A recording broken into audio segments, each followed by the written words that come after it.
ವೃಶ್ಚಿಕ ರಾಶಿ. ವೃಶ್ಚಿಕ ರಾಶಿಯವರು ತುಂಬ ಹಲವಾರು ಸಮಸ್ಯೆಗಳಿಂದ ಒಂದಲ್ಲ ಒಂದು ಸಮಸ್ಯೆಗಳಿಂದ ಈ ಹಿಂದಿನ ವರ್ಷದಿಂದಲೂ ತುಂಬ ನರಳುತ್ತಲೇ ಬಂದಿದ್ದೀರಾ.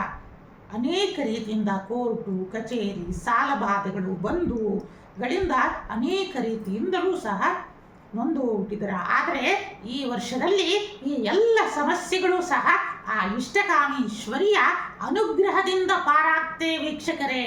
ನೆನಪಿರಲಿ, ಗುರುವಾಕ್ಯ ಇಷ್ಟಕಾಮೇಶ್ವರಿಯ ಅನುಗ್ರಹ ಯಾರು ಪಡೆದಿರ್ತೀರಾ ಖಂಡಿತ ಆ ಗುರುವಾಕ್ಯವನ್ನ ಇಷ್ಟಕಾಮೀಶ್ವರಿ ನೆರವೇರಿಸ್ತಾಳೆ ಅನ್ನೋದನ್ನು ಸಹ ತಿಳಿಸುತ್ತಾ ಈ ವರ್ಷದಲ್ಲಿ ಅನೇಕ ರೀತಿಯಿಂದ ಭೂ ಲಾಭಗಳು ಮತ್ತು ಗೃಹ ಲಾಭಗಳು ಸಹ ಮತ್ತು ಅನೇಕ ರೀತಿಯಿಂದ ಲಾಭಗಳು ಆಕಸ್ಮಿಕ ಧನ ಪ್ರಾಪ್ತಿಗಳು ಸಹ ಈ ವೃಶ್ಚಿಕ ರಾಶಿಯವರಿಗೆ ಉಂಟಾಗ್ತಾ ಬರುತ್ತೆ.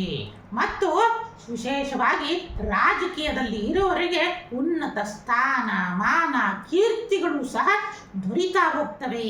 ಮತ್ತು ರೈತಾಪಿ ವರ್ಗದವರೂ ಸಹ ಇಷ್ಟಕಾಮೇಶ್ವರಿಗೆ ವಿಶೇಷವಾಗಿ ವಸ್ತ್ರದಾನಗಳನ್ನು ಮಾಡುವುದರಿಂದ ಮತ್ತು ಸಕಲರೂ ಸಹ ವೃಶ್ಚಿಕ ರಾಶಿಯವರು ಇಷ್ಟಕಾಮೇಶ್ವರಿಗೆ ಶ್ರೀಗಂಧವನ್ನು ಸಹ ಅರ್ಪಣೆಯನ್ನು ಮಾಡುವುದರಿಂದ ವೃಶ್ಚಿಕ ರಾಶಿಯವರಿಗೆ ಇರುವ ಎಲ್ಲ ಈ ದೋಷಗಳು ಸಹ ನಿವಾರಣೆಯಾಗಿ ಉನ್ನತ ಫಲಗಳನ್ನು ಪಡಿತಾ ಬರ್ತೀರಾ. ಹರ ಮುನಿದರು ಗುರು ಕಾಯುವ ಎಂಬಂತೆ ಈ ವಾಕ್ಯವನ್ನ ಮನದಲ್ಲಿ ನೆನಪಿಸಿಟ್ಟು ಮುನ್ನಡೆದಾಗ ವಿಶೇಷವಾದ ಲಾಭಗಳು ಸದಾ ಉಂಟಾಗಲಿ ಅಂತಂದೂ ಸಹ ಆಶೀರ್ವಾದವನ್ನ ಕೊಡ್ತಾ ಇದ್ದೀವಿ ಅಂತಂದೂ ಸಹ ತಿಳಿಸುತ್ತಾ ವಿಶೇಷವಾದ ಆರ್ಥಿಕ ಪ್ರಗತಿ ಮತ್ತು ಸಾಲಬಾಧೆಯಿಂದ ಮುಕ್ತಿಯನ್ನ ಪಡಿತಾ ಬರ್ತೀರಾ ಈ ವೃಶ್ಚಿಕ ರಾಶಿಯವರು ಅಂತಂದು ತಿಳಿಸ್ತಾ ಇದ್ದೀವಿ.